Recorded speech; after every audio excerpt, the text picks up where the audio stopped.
I'm working on a new fly. This is a LSBG1-A. It's for a late season bluegill fly 1. Revision A. There will probably be a few revisions by the time I get done when I find something that they really like. Up here in Minnesota, late in the year, mid-September on, it's tough getting the big bluegills to bite. They aren't as active. They just don't want to eat, or maybe they want to eat, they just don't want to eat what I present them. So kind of working on something that'll have a lot of movement, kind of real subtle. I don't have to move it really quick to get a lot of movement. I'm using this it looks like a hackle collar, but it's actually black rabbit strip tied in a dubbing loop to create the hackle collar. If I blow on it, you can see how easy and how much it moves. So I'm hoping I get that same movement in the water with very little commotion on it, and I can just let it sink down and drop right into their zone, and then just really, really slowly strip it back, and hopefully it'll key in on it and grab it. Most of my bluegill flies I like red. This one's chartreuse. It seems like maybe a little later in the year they will go after the chartreuse a little bit more. I will probably also be tying this in red, and this year we can try and find out which one works better. I'll show you, zoom out here a little bit. I do cards for all of my flies. Hang on, you're gonna hear beep. I gotta get my focus back here so it focuses in on this. But this is a 3x5 just index card, and I have my whole pattern on there, and I have one of these for every fly I tie.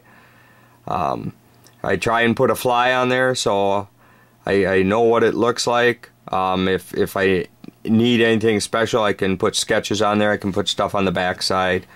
But you can pause this and go through the pattern sheet and see what I'm using.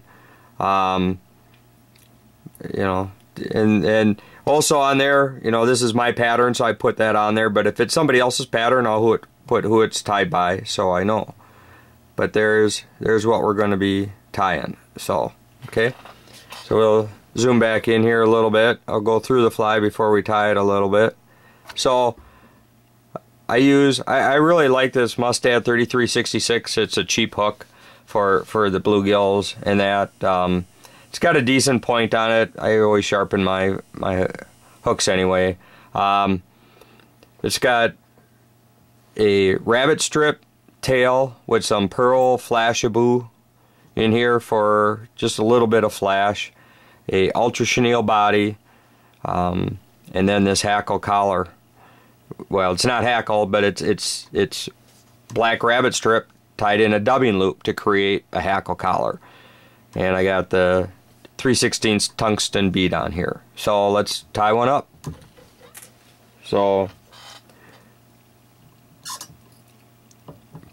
put that in our vise. I'm going to take some black 6/0 thread. Use whatever kind of thread you want. This is a bluegill fly. We don't really have to worry about being too small with thread or anything. Rip that off. Come about to there. I'm going to take, so this is just some black, or not black, this is the chartreuse rabbit strip I'm going to use for the tail. So come out a little bit. This is a little hard to kind of always get on camera, but what I want to do is I want to take this and grab me a bunch of it, kind of pull it off, straight off, and then reach in here and cut that off, the hide. Okay, and there's my little fuzzy tail. Little strip out, come back in, tie that in, tie to the back, bind that in really good. Now fold it over, make sure, You know, I like on my panfish flies, I don't like an over too long of a tail because it'll short hit it. So about, you know, most of the tail is about to the front of the bead. That's what I like. So now we're going to take some, this is Pearl Web. It's a FLASHABOU. This is from Fly Tires Dungeon. I'm going to take a couple strands of that and tie that in for the tail. So what I want to do is I'll just make a wrap around and fold it back over. Oh, that's some. Tie that in right to the back, and it's on top. That works fine for this fly. Lift it up. I want it about 2/3 of the length of the tail. I want that tail to move, so I don't want to have it too long where it's restricting the movement on it, but I want enough to see it. And just a little bit of flash is all we want in there. Nothing too much. Let's zoom in a little bit more now so you can see it. I gotta get focus back in. There. I'm going to take some chenille ultra, or not chenille, some chartreuse ultra chenille.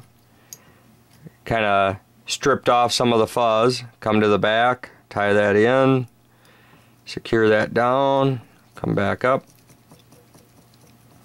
Now we're going to wrap that around, create our body. There's a short piece, so I gotta grab it different. I want to leave a little bit of room for our hackle collar. You can cut that off. Okay. Make a land for our hackle collar there. So we're gonna do a dubbing loop. I'm gonna zoom out again. Get so the fly is high. Okay, so what I'm doing is I'm making a loop with my finger, make 2 wraps around the hook, come around the dubbing loop and back around the hook, and that'll close that off. Okay, I use a dubbing tray. This is something I make and I sell these. They're I've done dubbing loops for a lot of years, and this just really speeds it up when you're trying to tie a lot of flies fast and trying to do some fun things with the dubbing loop that you normally couldn't do just holding the material in your hand. So I'm going to take some black rabbit strip, do the same thing, kind of pull it off straight, snip that off, kind of just move it out in my fingers, and then I'm going to push that in to my dubbing loop. Now I can kind of position that where I want it. We're going to go up to the top, or up to the front, kind of got that bunched up there. Okay, take just a little bit more for this.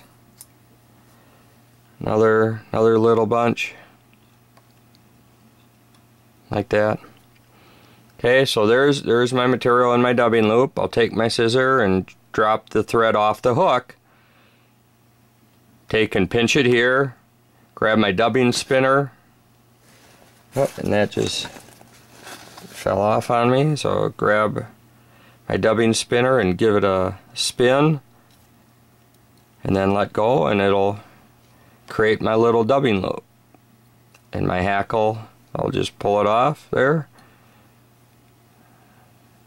Wind it up a little bit more. Try not to, you don't want to wind it too tight where you're binding down the fibers. Okay, so now I'll just wind it. We can zoom back in.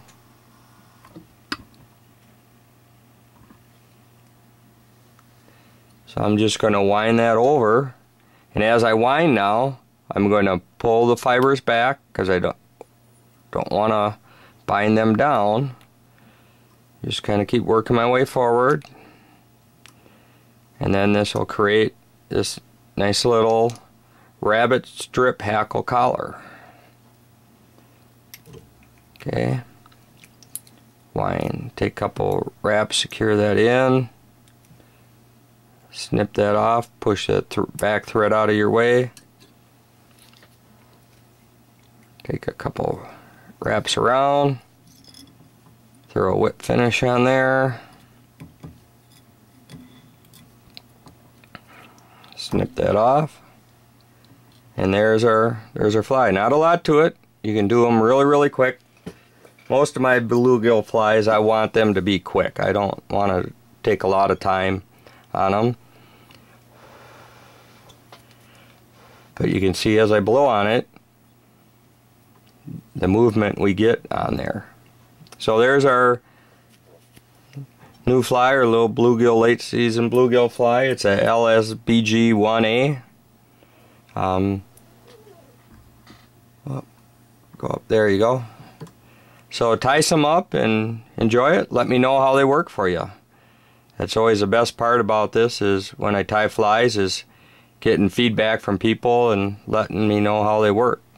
So enjoy.